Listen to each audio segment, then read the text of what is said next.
प्रधान न्यायाधीश जबरा विरुद्ध परेको महाभियोग प्रस्ताव सम्बन्धमा 11 सदस्यीय महाभियोग सिफारिस समिति गठन। संसद अवरोध गर्दै आएको एमालेका प्रतिनिधि पनि समितिमा सहभागी। प्रतिनिधि सभा विघटन गरी मङ्सिर अघि सङ्घको निर्वाचन गर्न माओवादी र एकीकृत समाजवादी छलफलमा। प्रतिनिधि सभाको पूर्ण कार्यकालतर्फ कांग्रेसको जोड। तोकेको मापदण्ड विपरीत बिना अनुमति स्वास्थ्य संस्थाहरूले आइबीआर सेवा सञ्चालन गरेको पाइएपछि सरकारद्वारा 15 दिनको अल्टिमेटम। पछिल्लो समय आइबीआर सेवा निसन्तान अभिभावकका लागि वरदान बन्दै। युक्रेनमा मस्कोको हस्तक्षेप विरुद्ध रुसका विभिन्न शहरमा प्रदर्शन। 4631 जना पक्राउ। रुसी सेनाले युद्ध अपराध गरिरहेको युक्रेनी राष्ट्रपति जेलेन्स्कीको आरोप। र इङ्ग्लिस प्रिमियर लिग फुटबलको पछिल्लो खेलमा म्यानचेस्टर सिटी र आर्सेनल विजयी। नमस्कार, कान्तिपुर डायरीका साथमा साथी रमेश र म केशु। समाचार अब विस्तारमा। प्रतिनिधि सभाको हिजो बसेको बैठकले महाभियोग सिफारिस समिति गठन गरेसँगै प्रधान न्यायाधीश चोलेन्द्र शमशेर जबरा विरुद्ध संसदमा दर्ता भएको महाभियोग प्रस्ताव अघि बढाउने बाटो खुलेको छ। सत्ता गठबन्धनका 98 सांसदले हस्ताक्षर गरी फागुन 1 मा संसद सचिवालयमा जबरा विरुद्ध महाभियोग प्रस्ताव दर्ता गरेको भए पनि समिति गठन नभएकै कारण प्रक्रिया अघि बढ्न सकेको थिएन।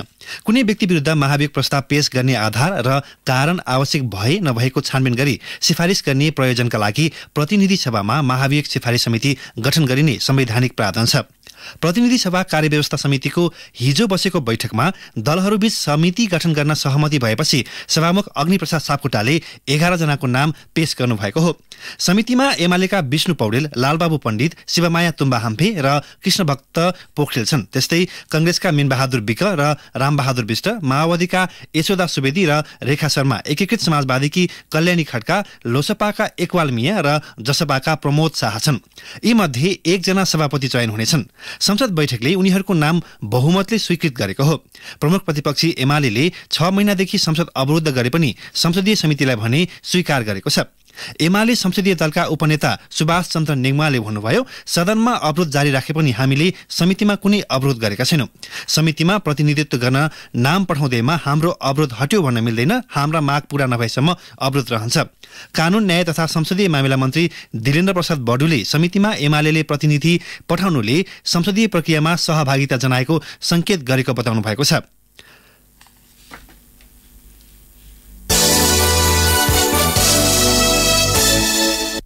प्रतिनिधि सभा विघटन गरेर मङ्सिर अघि नै संघको निर्वाचन गर्न सत्ता गठबन्धन दलका नेताहरूबीच भइरहेको बहसमा प्रधानमन्त्री शेरबहादुर देउवाले अरुचि देखाउनु भएको छ। एकातिर सर्वोच्च अदालतको फैसला प्रतिकूल हुने र अर्कोतिर प्रमुख प्रतिपक्ष एमालेको सहमति जरुरी रहेकाले प्रतिनिधि सभा निर्वाचन चाँडै गर्ने विषयमा छलफल गर्न चाहनु भएको छैन। सर्वोच्चले प्रतिनिधि सभाको पूर्ण कार्यकालमा जोड दिँदै संविधानले निर्धारण गरेको प्रक्रिया बाहिरबाट गरिएको 2 पटकको विघटन निर्णयलाई बदर गरिदिएको थियो। सर्वोच्चले तत्कालीन प्रधानमन्त्री केपी शर्मा ओलीले 2077 पुस 5 मा गरेको विघटन फागुन 11 मा र 2078 जेठ 8 मा गरेको विघटन असार 28 मा बदर गरेर प्रतिनिधि सभा पुनर्स्थापना गरिदिएको थियो। ओली सरकारले विघटनको निर्णय गर्दा कार्यकाल पूरा गर्न नदिएर अस्थिरता निम्ताएको भन्दै गठबन्धन दलहरूले आलोचना गरेका थिए। कानूनविदहरू प्रतिनिधि सभाले आफ्नो विघटन आफै गरेर अर्ली इलेक्सनमा जाने घोषणा गरे मात्र सम्भव हुने तर्क गर्छन्।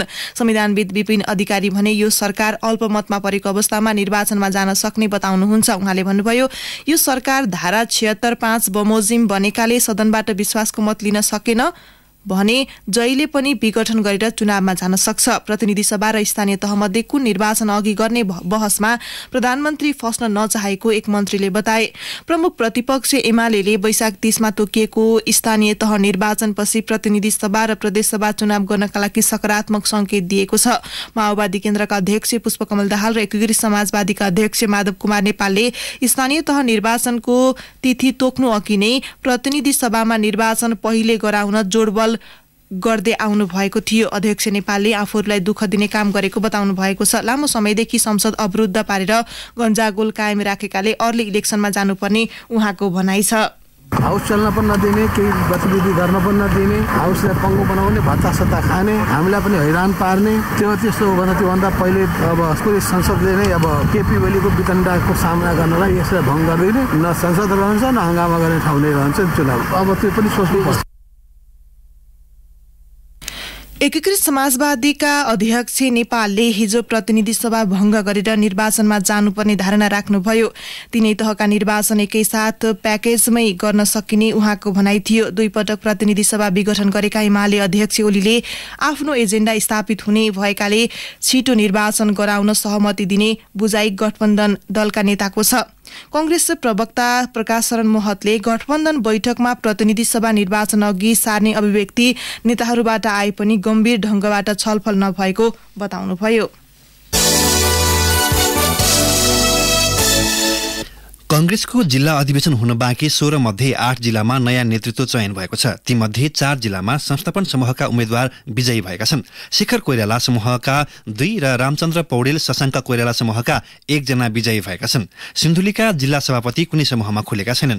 निर्वाचन भएका मध्ये 5 जिल्लामा संस्थापन समूहका 2 जना उम्मेद्वार चुनावी प्रतिस्पर्धामा थिए। मकवानपुर, बाँके, कैलाली, अछाम र महोत्तरीमा संस्थापन समूहका 2 जना उम्मेद्वार निर्वाचनमा भिडेका थिए। तीमध्ये बाँकेमा संस्थापन इतर समूहले नेतृत्व हत्याएको छ। कैलालीमा संस्थापन समूहबाट नारायण दत्त भट्ट र प्रकाश बहादुर बम तथा इतर समूहबाट रामबहादुर कलेल उम्मेद्वार बनेका थिए। पहिलो चरणमा कुनै पनि उम्मेद्वारको 50% भन्दा बढी मत नआएपछि दोस्रो चरणमा संस्थापन समूहकै 2 उम्मेद्वारबीच प्रतिस्पर्धा हुँदा भट्ट निर्वाचित भएका हुन्। मकवानपुरमा पनि संस्थापन समूहका बुद्ध लामा र आनन्द राम पराजुली तथा इतर समूहबाट जयराम लामिछाने प्रतिस्पर्धामा थिए। पूर्व सहमति अनुसार पराजुलीले समर्थन गरेपछि लामा निर्वाचित हुनुभयो। महोत्तरीमा पनि संस्थापन समूहबाट नागेश्वर यादव र सुशील कुमार यादव तथा अर्को समूहबाट बजरंग नेपाली उम्मेद्वार थिए। नेपाली पहिलो चरणबाट बाहिरिएपछि सबैभन्दा बढी मत ल्याउने नागेन्द्रलाई सुशील कुमारले समर्थन गरेका हुन्। अछाममा संस्थापन समूहकै भरत सुवार र पुष्प बहादुर शाहबीच आज दोस्रो चरणको मतदान हुने भएको छ। चितवनमा संस्थापन इतर समूहबाट 4 जना र संस्थापन समूहबाट 1 जना प्रतिस्पर्धामा थिए। कुनै पनि उम्मेद्वारले 50% भन्दा बढी मत ल्याउन नसकेपछि संस्थापन इतर समूहकै राजेश्वर खनाल र मिलन बाबु श्रेष्ठ दोस्रो चरणमा पुगेका थिए। श्रेष्ठले समर्थन गरेपछि निर्वाचन बिनै खनाल विजयी भएका हुन्। पूर्वी नवलपरासीमा महेन्द्र ध्वज जीसी निर्विरोध निर्वाचित भएका छन्। पर्सामा भने संस्थापन समूह र संस्थापन इतर समूह प्यानल सहित प्रतिस्पर्धामा उत्रिएका थिए। आज हुने निर्वाचनमा संस्थापन समूहका राजेश राय र शम्भु प्रसाद बुढाथोकी तथा संस्थापन इतर समूहबाट रामानन्द यादव उम्मेद्वार छन्। सर्लाहीमा संस्थापन समूहबाट लक्ष्मण राय र कोइराला समूहबाट सुरेन्द्र सिंह प्यानल सहित चुनावी मैदानमा उत्रिएका छन्। सप्तरी, रौतहट, सिराहा र सिन्धुपाल्चोकमा निर्वाचन प्रक्रिया सुरु भएको छ। 8औं राष्ट्रिय महाधिवेशन सकिएको 2 महिना बित्दा पनि माओवादी केन्द्रले केन्द्रीय नेतृत्वलाई पूर्णता दिन सकेको छैन। महाधिवेशन लगत्तै पुष्पकमल दाहाललाई अध्यक्ष चयन गरे पनि माओवादीले केन्द्रीय समितिलाई पूर्णता, पदाधिकारी चयन, स्थायी समिति र पोलिट ब्युरो गठन गरेको छैन। सबैभन्दा जटिल बनेको पदाधिकारी चयनका लागि न प्रक्रिया अगाडि बढेको छ न सहमति जुटेको छ। केन्द्रीय नेतृत्वलाई पूर्णता दिने र चुनावी कार्ययोजना बनाउने तयारी सहित शुक्रबार केन्द्रीय समितिको बैठक बसेको थियो, तर ठोस सहमति नभएकै कारण सोमबारसम्मका लागि स्थगित भएको छ। केन्द्रीय नेतृत्वलाई पूर्णता दिन भइरहेको ढिलाइले यो विषय झन्झटिल बन्दै गएको नेताहरूको बुझाइ छ। पदाधिकारीमा सहमति जुट्न नसकेपछि अध्यक्ष दाहालले तत्कालका लागि केन्द्रीय समितिलाई पूर्णता दिने, स्थायी समिति र पोलिट ब्युरो गठन गरेर चुनावी तयारीमा लाग्ने विकल्पमा छलफल थाल्नु भएको छ। पदाधिकारीका आकांक्षीले भने अहिले यो विषय टुंग्याउन दबाब दिइरहेका छन्। दाहाल निकट एक नेता भन्छन् पदाधिकारीमा धेरै नै विवाद भयो। महासचिवमा वर्षमान पुन र जनार्दन शर्माबीच सहमति बन्नै सकेन। यस्तो अवस्थामा अध्यक्षले अहिले पदाधिकारी चयन नगर्ने मनस्थिति बनाउनु भएको छ। तर हामी महासचिवको लफडाले अन्य पदाधिकारी पनि होल हुने भन्दै आकांक्षीले टुंग्याउन दबाब दिइरहेका छन्। अध्यक्ष दाहाल आफै पनि प्रक्रिया मार्फत पदाधिकारी चयनको पक्षमा हुनुहुन्न। पुस 11 मा सुरु भई पुस 18 मा सकिएको महाधिवेशनबाट चयन केन्द्रीय समितिको पुस 19 मा बसेको पहिलो बैठकले अध्यक्षमा दाहाललाई चयन गरेको थियो, तर विधान अनुसार अन्य 14 पदाधिकारी चयन हुन बाँकी छ भने अझै 100 भन्दा धेरै केन्द्रीय सदस्य पनि थप्न बाँकी छ। कान्तिपुर डायरीमा अब ब्रेकको पालो। ब्रेकपछि कान्तिपुर डायरीमा अब कान्तिपुर सविस्तारको पालो। कान्तिपुर सविस्तार। कुनै पनि अभिभावकका लागि सन्तान नहुनु जतिको अर्को पीडा के होला त्यही पीडा भुलाउने उत्तम विकल्प बनेको छ टेस्ट टु बेबी अर्थात् IVF सेवा। निसन्तान अभिभावकका लागि वरदान साबित भएको यो सेवालाई सरकारले विशिष्टीकृत सेवाको सूचीमा राखेको छ। तर पछिल्लो समय सरकारले तोकेको मापदण्ड विपरीत अनि बिना अनुमति स्वास्थ्य संस्थाहरूले यी सेवा सञ्चालन गरिरहेको पाइएको छ। मन्त्रालयले त्यस्ता स्वास्थ्य संस्थालाई कानुनी दायरामा ल्याउन 15 दिनको अल्टिमेटम सहित अनुमति दिएर सरकारले तोकेको मापदण्ड अनुसार मात्रै सेवा सञ्चालन आग्रह गरेको छ। जनस्वास्थ्य सेवा नियमावली 2077 को नियम 12 बमोजिम निजी, गैर सरकारी, सरकारी वा गैर नाफामूलक सामुदायिक स्वास्थ्य संस्था सञ्चालनका लागि सो नियमावलीको अनुसूची 9 बमोजिमका निकायबाट इजाजत पत्र लिनुपर्ने व्यवस्था छ। नियमावली लागू हुनु अघि धेरै जसो IVF सेन्टर अस्पतालकै एक भागका रूपमा सञ्चालनमा थिए, तर नियमावली कार्यान्वयनमा आइसक्दा पनि स्वास्थ्य संस्थाहरूले बिना अनुमति नै सेवा प्रवाह गरेपछि नियमावलीको दायरामा ल्याउन मन्त्रालय प्रयत्नरत रहेको मन्त्रालयको गुणस्तर मापन तथा अनुगमन महाशाखाका प्रमुख डाक्टर मदन उपाध्यायले बताउनुभयो। पहिलेको हकमा चाहिँ हस्पिटलहरूमा IVF सेन्टर एउटा एक्सटेन्डेड विङको रूपमा सञ्चालनमा थियो। विशिष्ट सेवा अथवा विशेषज्ञ सेवा भनेर चाहिँ वर्गीकरण भएको थिएन पहिले, तर अहिले राजपत्रमै आइसकेपछि यो विशिष्ट सेवा भनेपछि यसलाई अहिले स्वीकृति लिनुपर्ने कुराहरू आएको हो। त्यसैले हामीले सार्वजनिक सूचना पनि सम्प्रेषण गरेनौं। महाशाखाका अनुसार सरकारीतर्फ परोपकार, प्रसूति तथा स्त्री रोग अस्पताल र निजीतर्फ नर्भिक अस्पताल मात्र नियमावली अनुसार अनुमति लिएर सञ्चालनमा छन्। जनस्वास्थ्य सेवा नियमावली अनुसार IVF सेन्टर सञ्चालन गर्ने सेन्टरसँग स्त्री रोग सेवा, बहिरङ्ग सेवा, प्रयोगशाला, शुक्रकीट परीक्षण सहित USG सेवा, अपरेसन थिएटर, एम्ब्रोलोजी प्रयोगशाला, आकस्मिक सेवाका लागि कुनै एक अस्पतालसँगको सम्झौता गरेको हुनुपर्ने लगायतका मापदण्ड तोकिएका छन्। तर नेपालमा सञ्चालित सबै IVF अस्पतालसँग ती सेवा छन् कि छैनन् भनेर अनुगमन गर्ने संयन्त्र नै छैन। मन्त्रालयसँग त हाल नेपालमा कतिवटा निजी IVF सेन्टर सञ्चालनमा छन् भन्नेसम्म यकिन तथ्याङ्क छैन। त्यसैले सबैभन्दा पहिले तथ्याङ्क संकलनलाई प्राथमिकतामा राखेर इजाजत लिन आग्रह गरिएको महाशाखा प्रमुख डाक्टर उपाध्यायको भनाइ छ। पहिलो पाटो अहिले के भयो भने नियमावली आइसकेपछि पहिले त लिस्टेड इनलिस्टेड गर्ने या प्राप्त भएर सेवा सञ्चालन गरून् भन्ने कुरा नै पहिलो प्राथमिकता भयो। यसमा हामी उहाँहरूसँग सर्भिस चार्ज लिस्ट पनि लिन्छौँ, चार्जेसहरू पनि लिन्छौँ। फेरि हामीले यसमा थप अब नियमन गर्ने अस्पतालको पाटोमा पनि छ र एउटा त HR चाहिँ ट्रेन्ड HRले क्वालिटी सर्भिस डेलिभर गरोस् भन्ने चाहना पनि हो।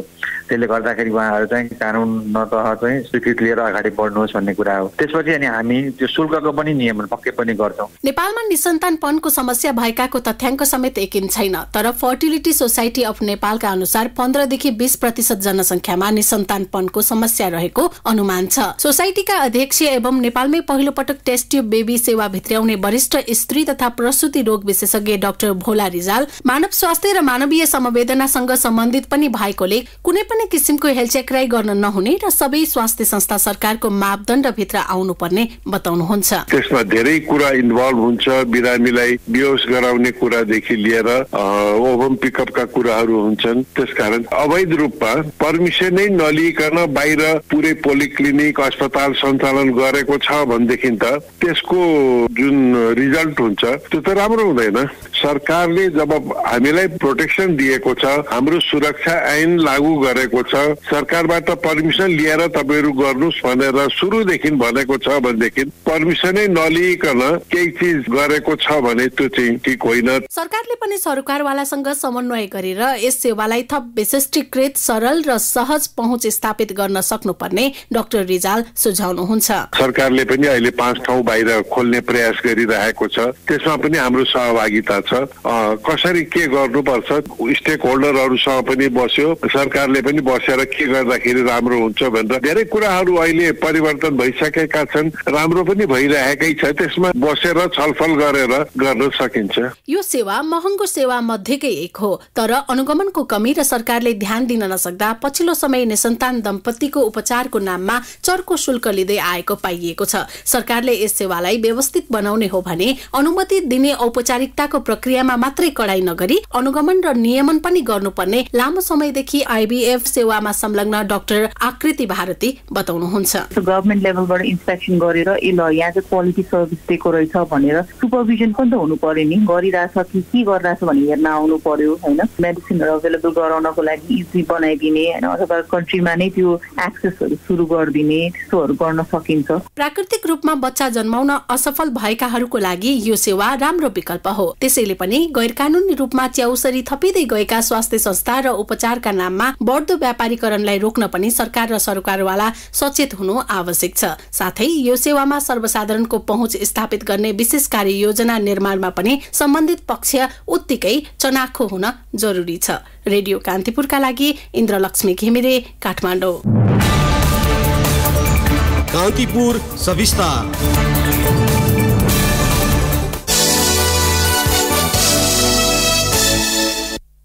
सरकारले युट्युब च्यानल सहित इन्टरनेटको माध्यमबाट हुने प्रसारणका लागि इजाजत पत्र लिनुपर्ने व्यवस्था गरेको छ। सञ्चार तथा सूचना प्रविधि मन्त्रालयले राष्ट्रिय प्रसारण नियमावलीमा 11औं संशोधन गर्दै इन्टरनेटको माध्यमबाट हुने प्रसारणको नियमन गर्ने व्यवस्था गरेको हो।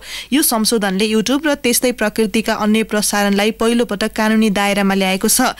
नियमावलीले युट्युब लगायत विभिन्न ओटीटी प्लेटफर्म मार्फत यसलाई फेरि सुन्नुहोस्। नियमावलीले युट्युब लगायत विभिन्न ओटीटी प्लेटफर्मका साथै इन्टरनेट मार्फत नियमित रूपमा श्रव्य दृश्य कार्यक्रम प्रसारण कार्यलाई अनलाइन टेलिभिजनका रूपमा परिभाषित गरेको छ। यस्तै इन्टरनेट मार्फत आफैले उत्पादन गरी नियमित रूपमा श्रव्य दृश्य कार्यक्रम प्रसारण गर्ने कार्यलाई अनलाइन टेलिभिजनका रूपमा परिभाषित गरिएको छ। नियमावली अनुसार अब आफैले उत्पादन गरी प्रसारण गर्ने अनलाइन टेलिभिजन सञ्चालनको इजाजत पत्र लिनका लागि 5 लाख रुपियाँ तिर्नुपर्नेछ। त्यस्तै सामग्री प्रकाशन गर्दा उपभोक्ताले उमेर अनुसार वर्गीकरण गर्नुपर्नेछ। बालबालिका र सबै उमेर समूहका लागि उपयुक्त हुने कार्यक्रमलाई यू, 10 वर्षदेखि 18 वर्षसम्मको उमेर समूहका लागि उपयुक्त हुने कार्यक्रमलाई आर र 18 वर्ष भन्दा माथिको उमेर समूहका लागि उपयुक्त हुने कार्यक्रमका लागि ए रेटिङ दिनुपर्नेछ। सूचना तथा प्रसारण विभागका महानिर्देशक गोगन बहादुर हमालले सरकारले अनलाइन मार्फत हुने प्रसारणलाई नियमन गर्न नियमावलीमा संशोधन गरेर यस्तो व्यवस्था बनाएको बताउनुभयो। सरकारद्वारा गठित छानबिन समितिले त्रिभुवन अन्तर्राष्ट्रिय विमानस्थलमा सुरक्षा व्यवस्थापन र भौतिक संरचनाको अवस्था सुदृढ पार्न सिफारिस गरेको छ। अध्यागमन विभागका महानिर्देशक नारायण प्रसाद भट्टराईको संयोजकतामा गठित छानबिन समितिले हिजो गृहमन्त्री बालकृष्ण खाँडलाई प्रतिवेदन बुझाउँदै सुरक्षाका दृष्टिकोणले अन्तर्राष्ट्रिय विमानस्थल अति संवेदनशील रहेकाले जोखिमलाई सामना गर्ने गरी मजबुत सुरक्षा तैनाथी, अन्तर्निकाय समन्वय र प्रविधिमा थप सुदृढ बनाउन सिफारिस गरेको हो। नेपाल एयरलाइन्सको संयुक्त अरब इमिरेट्स यूएई उड्न लागेको जहाजमा फागुन 9 गतेदेखि राति 10 बजे बोर्डिङ पास र सुरक्षा जाँच बिनै रौतहटका एक व्यक्ति शंकास्पद रूपमा पुगेपछि नेपाल वायुसेना निगमका विमानस्थल सुरक्षा प्रमुख ध्रुव थापा निलम्बनमा परेका थिए। विमानस्थलको सुरक्षा व्यवस्था र सुधारका लागि काम थाल्न निर्देशन दिँदै मन्त्री खाँडले प्रतिवेदन गृह सचिव टेकनारायण पाण्डेलाई हस्तान्तरण गर्नुभएको छ। प्रतिवेदनमा अन्तर्राष्ट्रिय विमानस्थलको सुरक्षा अवस्था सुधारका लागि गर्नुपर्ने प्रयास, पहल र विभिन्न निकायको कार्यविभाजन, व्यवस्थापनमा हुनुपर्ने समन्वय अभाव र भइरहेको कमी कमजोरीलाई समेत औँल्याइएको गृह मन्त्रालयले जनाएको छ। संयोजक भट्टराईले विमानस्थलको समग्र सुरक्षा, व्यवस्थापन र आवागमन व्यवस्थित, थप सुदृढ र प्रभावकारी बनाउन कुन निकायको के भूमिका रहने र कसको के जिम्मेवारी र जवाबदेही रहने भन्ने विषय समेटेर सुझावसहित सिफारिस गरिएको बताउनुभयो। समितिले विमानस्थलको भौतिक संरचनालाई चुनौतीको सामना गर्ने गरी बलियो बनाउन नेपाल नागरिक उड्डयन प्राधिकरणले काम गर्नुपर्ने, मानवीय र प्रविधिबाट हुने सुरक्षा जाँचलाई अझ प्रभावकारी बनाउनुपर्ने लगायत सुझाव दिएको छ। गौरी संकट संरक्षण क्षेत्र आयोजना जिक्यापमा जलविद्युत आयोजनालाई नियम विपरीत काम गर्न जिक्यापका तत्कालीन आयोजना प्रमुख सत्यनारायण शाहले नै सहयोग गरेको भन्दै वन तथा वातावरण मन्त्रालय र अख्तियार दुरूपयोग अनुसन्धान आयोगले एकैपटक अनुसन्धान शुरू गरेका छन्। करिब 10 वर्ष आयोजना प्रमुख रहेका शाहले आफूकुशी 30,000 घनमिटर नदीजन्य पदार्थका लागि माथिल्लो तामाकोशी हाइड्रो पावरसँग सम्झौता गरी राजस्व हिनामिना गरेको र जिक्यापभित्र पर्ने रुख कटानमा समेत प्रत्यक्ष अप्रत्यक्ष सहयोग गरेको आरोपमा छानबिन थालिएको हो। आयोजना प्रमुख शाहकै सहयोगमा नासा हाइड्रो पावर प्रणाली प्रस्तावक रहेको 160 मेगावाटको ल्याप्से खोला जलविद्युत आयोजनाले राष्ट्रिय वनको जग्गा भोगाधिकार र रुख कटानको निर्णय नहुँदै आयोजना स्थलमा 363 वटा रुख र बिरुवा काटिएको पाइएको छ। स्रोतका अनुसार जलविद्युत आयोजना सञ्चालकहरूले अनुगमन गर्ने निकायका प्रमुख शाहलाई हेलिकप्टर मार्फत आयोजना स्थल लगेको पाइएको छ। नासा हाइड्रो पावर प्रणालीकी जनसम्पर्क प्रमुख विमला थापाले भने फिल्डमा भएका गतिविधिबारे बुझेर मात्र जानकारी दिन सक्ने बताउनुभयो। सो आयोजनाले बिगु गाउँपालिका अन्तर्गतको लामा बगर लप्सी सडक निर्माण उपभोक्ता समितिको खातामा नियम विपरीत 3 करोड भन्दा बढी रकम जम्मा गरेर सडक निर्माणको काम अघि बढाउन सहयोग गरेको छ।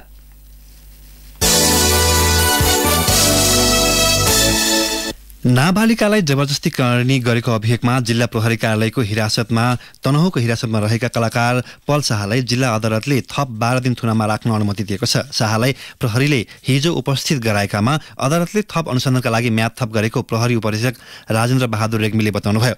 नाबालिकाका बुबाले शाह विरुद्ध फागुन 11 मा किटानी जाहेरी दर्ता गराएका थिए। तनहुँ प्रहरीले शाहलाई फागुन 15 मा पक्राउ गरेको थियो। अदालतले सोही दिन एक साता हिरासतमा राखेर अनुसन्धान गर्न प्रहरीलाई अनुमति दिएको थियो। अनुसन्धान नसकिएकाले म्याद थप गरिएको प्रहरीले जनाएको छ। नेपाली कामदार अत्याधिक रहेको साउदी अरेबियामा अब नेपाल वायु सेवा निगमले उडान थाल्ने भएको छ। यसअघि निगमले त्यहाँ चार्टर उडानबाट आंशिक सेवा दिँदै आएको थियो। 4वटा जेट विमान भएको निगमका लागि साउदी 8औं गन्तव्य मुलुक हुनेछ। नेपाल वायु सेवा निगमलाई सोमबार साउदीको नागरिक उड्डयन कार्यालय general authority of civil aviation रियादले जेद्दा दमाम र रियादमा दुईतर्फी उडानको अनुमति दिएको निगमले जनाएको छ। रूस र युक्रेन बीचको युद्धका कारण अन्तर्राष्ट्रिय बजारमा कच्चा पदार्थको मूल्यवृद्धि भएसँगै स्थानीय बजारमा दैनिक उपभोग्य वस्तु र निर्माण सामग्रीको मूल्यवृद्धि भएको स्वीकार्दै सुनसरी मोरङ औद्योगिक क्षेत्रका उद्योगी व्यवसायीले त्यसको जिम्मेवार सरकार भएको दावी गरेका छन्। सरकारले हरेक कच्चा पदार्थमा चर्को भन्सार महसुल, मूल्य अभिवृद्धि कर र अन्त शुल्क लगाउनुका साथै सातापिच्छे पेट्रोलियम पदार्थको मूल्य बढाएर दैनिक उपभोग्य वस्तु र निर्माण सामग्रीको मूल्य वृद्धि गर्न सहयोग गरेको मोरङ व्यापार संघको दावी छ। संघले हिजो पत्रकार सम्मेलन गरेर महँगीको मार सरकार बन्यो जिम्मेवार नामको स्लोगन नै सार्वजनिक गरेको छ। रूस र युक्रेन बीचको युद्धका कारण अन्तर्राष्ट्रिय बजारमा कच्चा पदार्थको मूल्य बढे पनि दैनिक उपभोग्य वस्तु र निर्माण सामग्रीको मूल्यवृद्धि हुनुमा सरकारको अदूरदर्शी कर नीति नै मुख्य कारण भएको संघका अध्यक्ष नवीन रिजालको आरोप छ। कान्तिपुर डायरीमा पुनः ब्रेकको पालो। कान्तिपुर डायरीमा अब आर्थिक प्रसंग फराकिलो बन्दै गएको, शोधानान्तर घाटा र तीव्र रूपले घटिरहेको विदेशी मुद्रा सञ्चितको अवस्थालाई थप बिग्रन नदिन भन्दै सरकार र राष्ट्र ब्याङ्कले एकपछि अर्को नीतिगत कडाई गरिरहेका छन्।